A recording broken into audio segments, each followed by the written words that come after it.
Well, immuno-oncology is transforming all areas of oncologic disease, and that is true as well in diffuse large B-cell lymphoma.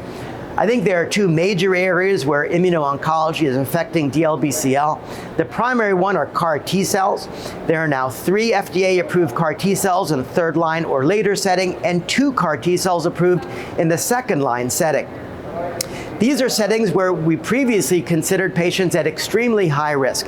In the third line or later setting, particularly patients with chemotherapy refractory disease, these patients had no curative options available to them and a life expectancy in the range of 6 months.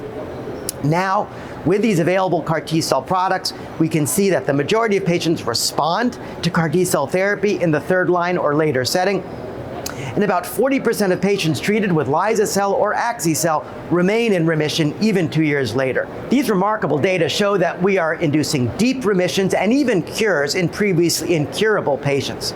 In the second line setting, patients with early refractory disease or early relapse disease previously had extremely poor outcomes, with fewer than 20% of these patients responding to effectively and durably to second line therapy, including transplant. And patients who weren't transplant eligible had no curative intent options available in the second line setting. Thanks to 2 randomized trials in transplant-eligible patients, we now know that both Axi-cel and Liza-cel are significantly better than platinum-based chemotherapy and transplant for patients with primary refractory or early relapse DLBCL. For non-transplant eligible patients where we previously had no curative options available, the pilot trial of Liza-cel showed that lisocabtagene maraleucel is highly effective and well tolerated as a second-line therapy in patients who are transplant ineligible, offering them for the first time ever curative intent therapy as a second-line treatment with very low rates of cytokine release syndrome and neurologic toxicity, and allowing outpatient administration in a large proportion of patients. So CAR T cells, I think, are tremendous assets and really transformative therapies for DLBCL.